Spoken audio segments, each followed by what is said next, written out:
So, how are covenant courts? 9 stages are involved in biblical covenants. Do I have the time to show them that? Let me show it to them. Number 1, you bring 2 parties together in the presence of a priest, in the presence of a deity or a higher power.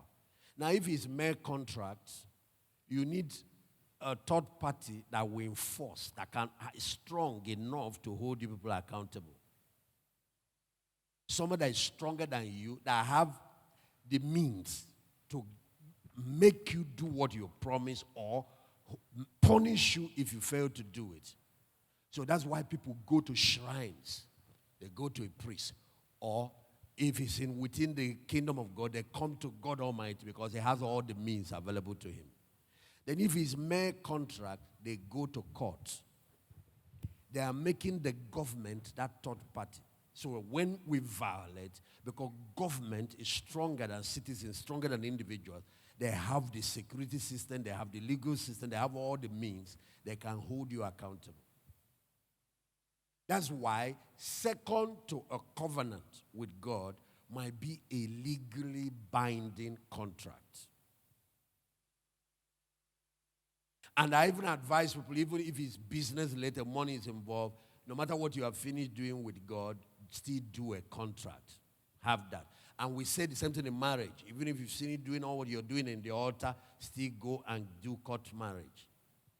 What you have done, if you do court marriage, do church marriage, you have brought 2 enforcement agencies into one agreement. You have made God the third party that can enforce. You have also made the government.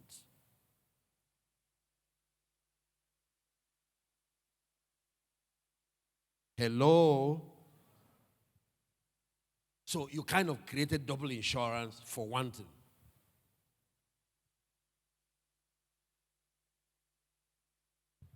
The second thing you do in a covenant, this is how covenant is cut.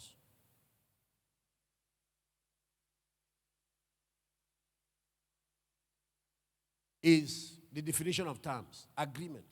What exactly? First of all, what do you want? I want to be rich. I want to be a governor. I'm going into politics. I want protection. You see some of the 3 major purposes. There are other sub-purposes.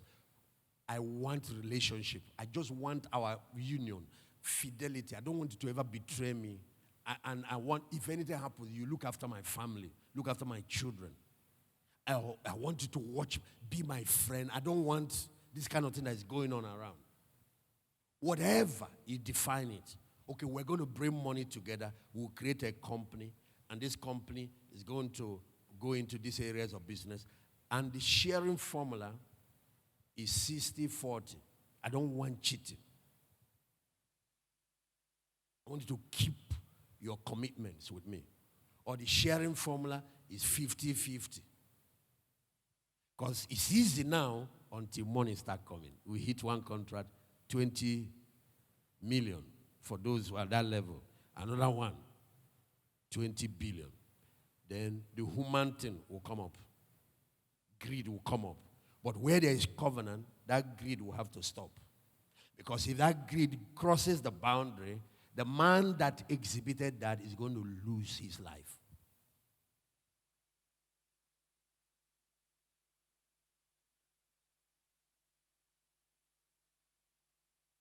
So there is definition of terms. Number 3, then there is exchange of gifts. Can you put up where Jonathan and David did covenant? 1 Samuel chapter 18. Put it up. Let them see fast, Jonathan loved him. 1 Samuel chapter 18. After he has, start from verse 2. Saul took him that day, I will not let him go. After he killed Goliath, and then, so what happened, verse 3, and Jonathan and David made a covenant because he loved him as his own soul. This covenant was not primarily for protection. It was not for business or partnership or teamwork. It was for relationship. The man wanted a relationship with David, and he wanted the thing to extend to their children. That's why if you notice, Jonathan later died. He died fighting a war with his father. David asked after his family and found out that he has a son by the name of Mephibosheth. He took responsibility. He brought the guy into the government house, made him rich, established his business, gave him servants, and he was ruling with David from the palace. And the guy in question was even a crippled man. It's because of what existed between him and Jonathan. Because it would have been an offense that would have come after David somewhere along the line, but abandoned his covenant brothers' descendants. Anyway, verse 4. And Jonathan stripped himself of the robe that was upon him, gave it to David. This is a poor boy, shepherd boy. You are the one that had. He started empowering David. So there is exchange of gifts. And it's not one person giving, it's both parties. In the marriage covenant, we do it with ring, symbolic, but it's more than that. If you don't want to be a generous person, a giver, don't get into covenant. Covenant demands giving.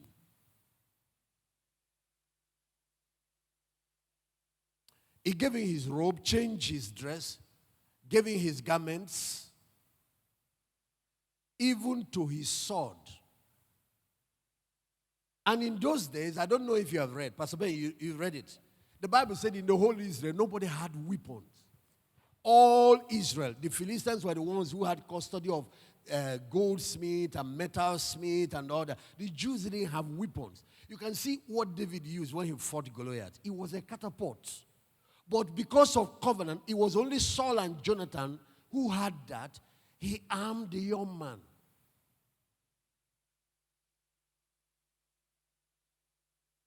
Yes, I landed Lagos. Do you know what I did with my yesterday? I was driving around because a friend of mine, who's been my friend from university,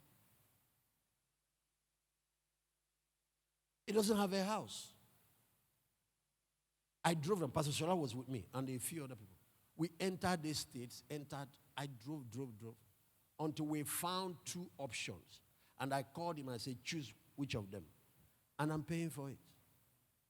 That's it. He gets a brand new house because of covenant relationship.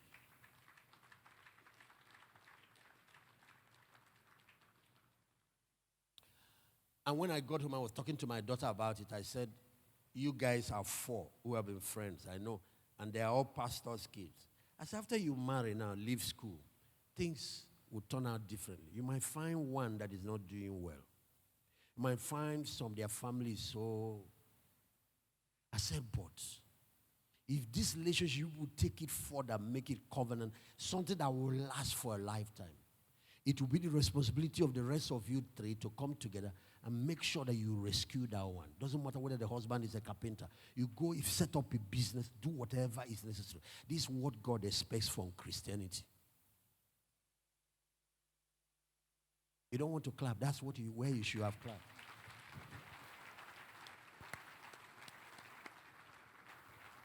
It's not just joining church association. No. You get a family that is loyal to you, that will even watch your back better than your natural family. That's what everybody wants.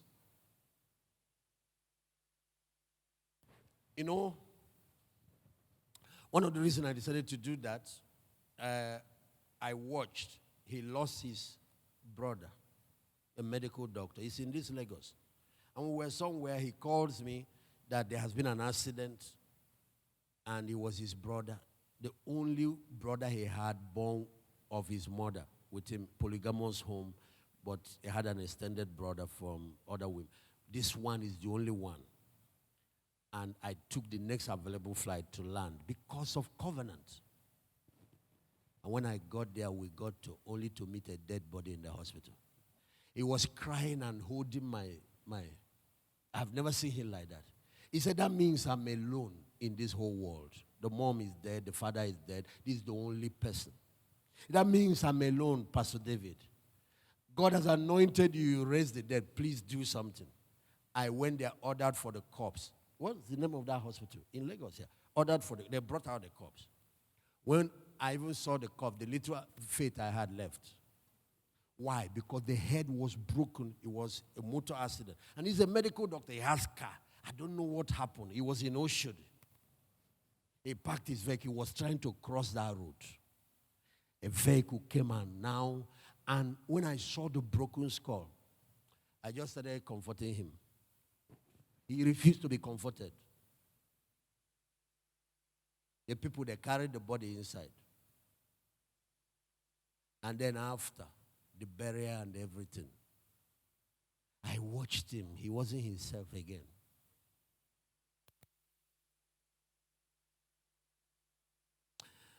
So one day I said, he doesn't have a brother, but he has a brother who said he's the one that you are born with from the same womb. There is a friend that sticketh closer than a brother.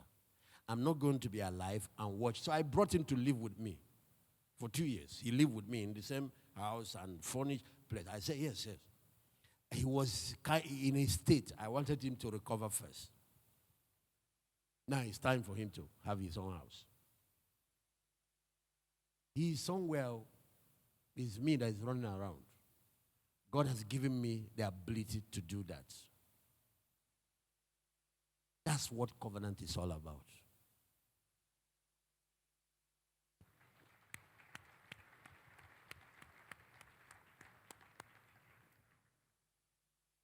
Yesterday he fires me one text. He said, I have come back to life. He said, you have done for me what even my father, even if my brother alive, would not have done. You want to say something? You need to see his face. He became like a child. He became like a child. Jumping around the room. I was with him. You were with him? Because they were together. He couldn't contain himself. Said, I thought I was dead. Now I found my life back. You know, he asked me to tell you that he doesn't have words enough to tell you thank you. I got a big duplex for 2 of them. That's where they are in Abuja. That's where they are. But living in a rented, what I said, he needs to have his own house. That's where they are because he can't travel. He's, the traveling restrictions. So that's what all of us are looking for. Because somebody is strong today. You don't know the day you will be weak. But will there be another hand?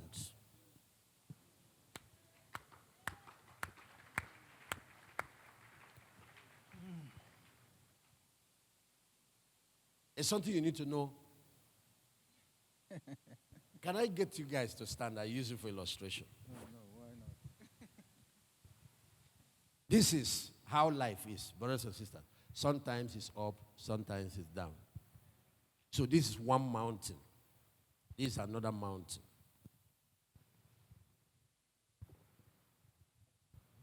And between the 2 mountains, what do you have? A valley. So that's what happens to life. Sometimes we climb up. There are sometimes life deal this thing to us. We are back in the valley. Pastor Shola, I need to come to Lagos 2 times on this covenant thing so I can let these people go. There are things I have not gotten into. I need to show them some things. And I want to lead them into covenant with God. You will see what will happen in 1 year. It will shock you. The kind of things what people will be doing here.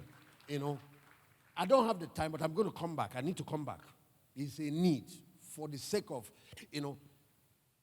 sometimes it's valley, you are here. And some people, like, look at accident now, that situation. How do you explain it? Look at somebody that carried this money. Okay, there is a friend I had. He carried this money, all the money. They borrowed extra money, 300,000. They wanted to start up an investment, a business, a company in Lagos, in Abuja. And they paid the man. Paid in full.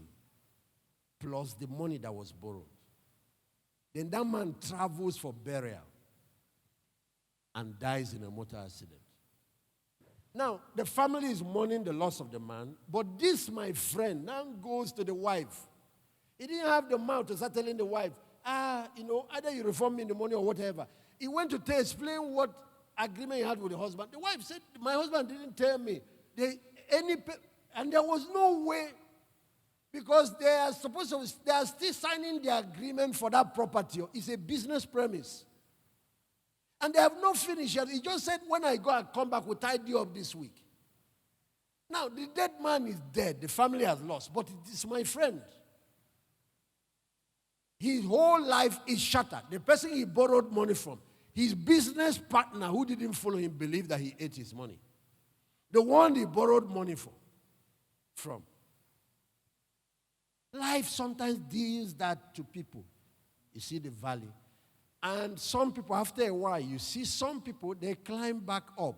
Very few people climb. There are some people, once they hit down here, that's where they're going to end. Some of you have parents like that. And when they hit down, they have not been able to come up there again. But there is another person. Now he's up in the valley. He's up on the mountain. He's empowered. He has maybe money or whatever he has. He remembers other people and empowers others. He empowers this one here. Empowers another person here. He's standing here. Empowers another person here. What happens to him is that when his valley time starts, as he starts coming down, there is a bridge here linking him here. There is another bridge linking him here. There is another bridge linking him here. Instead of falling to the ground, as he starts falling, the bridge keeps him. Then he crosses here and is empowered to his next mountain. That's what covenant relationship does.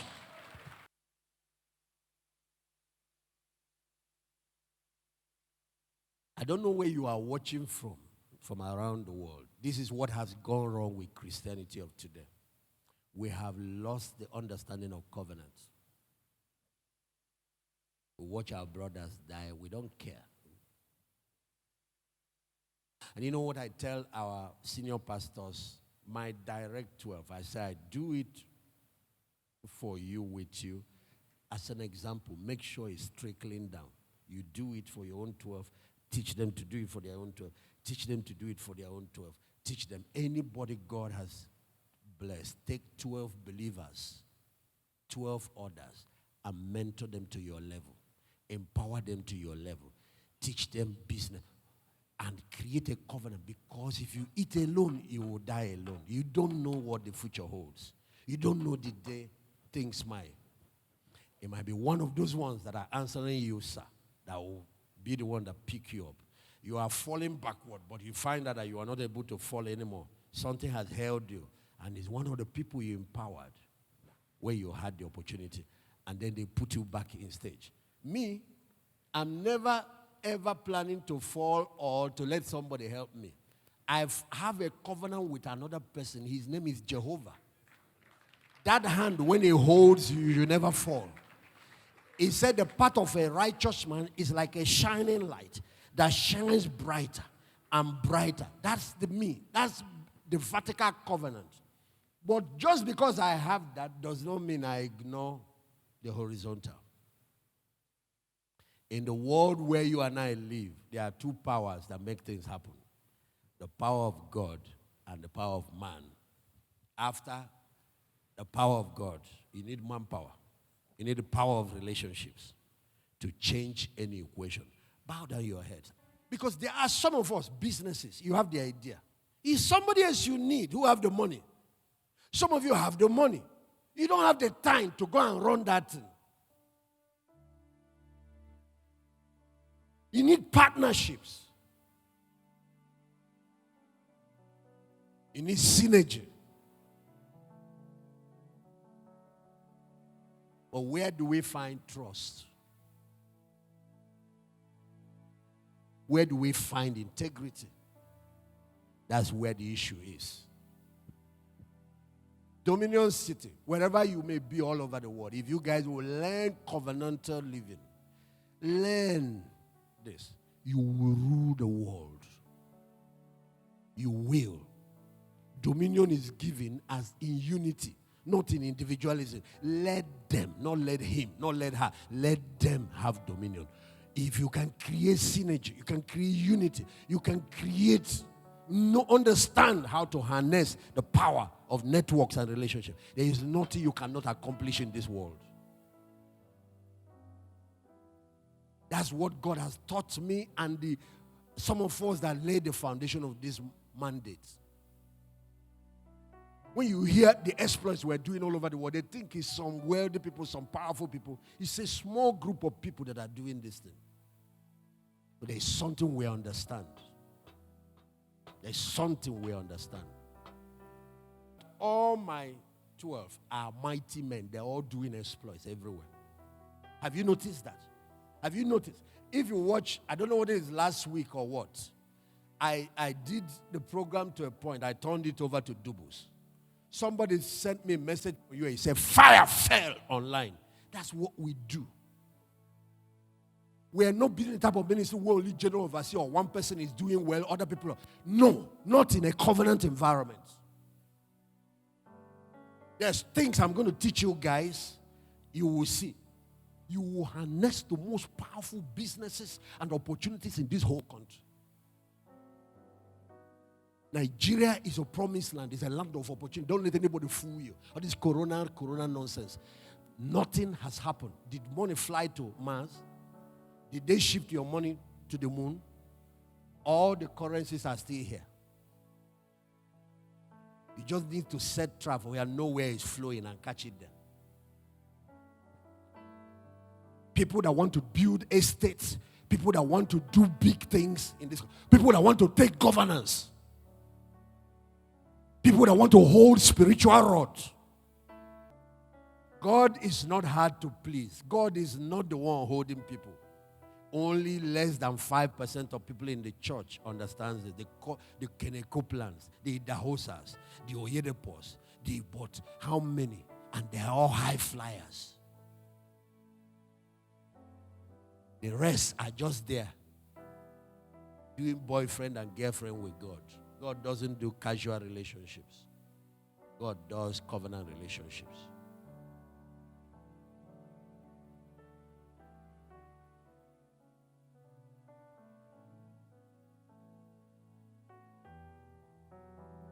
Something is going to start even today. When I finish praying, you will see that one. One of the first blessings that you gain when you are into covenant with God is a handshake of friendship. This is when you say God appears to people. You think it's a joke. You know that it's real. The least he can do, if he doesn't want to do that by himself, you start having angelic visitation. You start having what is called open heaven. You live under the blessing. Doesn't matter what's happening in the environment. It doesn't affect you. He becomes partner in your business, in your endeavor. He becomes partner in your destiny. You see, this kind of thing I'm discussing, I did with a friend of mine. He's from another part of the country. We are not related. We're not even from the same part of the country. Look at him. He's from the north. What has this got to do with being from my place or not being from your place? Who cares about where you are from? What you need is people that will be loyal to you, that will defend your cause like it's theirs. If you find that person in the north, find him in the west, find him in Kafanchan. What's the use of being my uncle when you are the one that want me dead?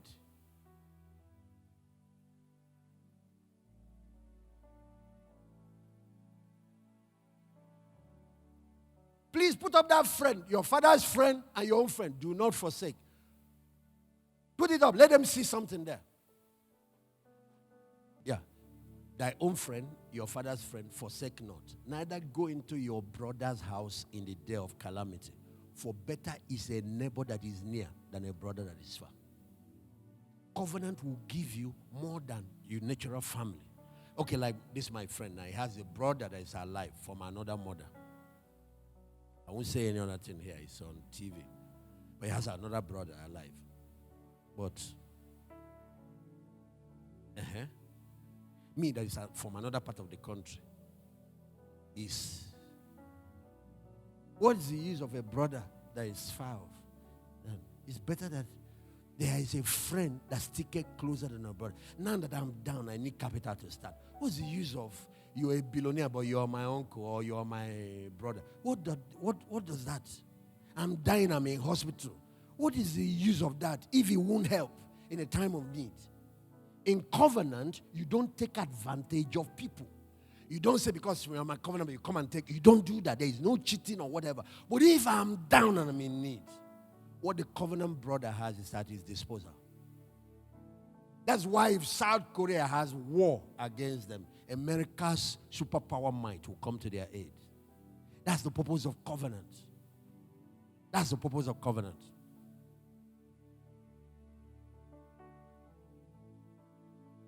I'm doing my estate. I post it. I need supply of cement in trucks because it's estate we're doing. Is there anybody now, whatever, that is into cement deals? And because it's a covenant brother, I'm going to get him the best deal and still make profit. We're not saying you shouldn't make profit, but I won't cheat him. Let me pray for you.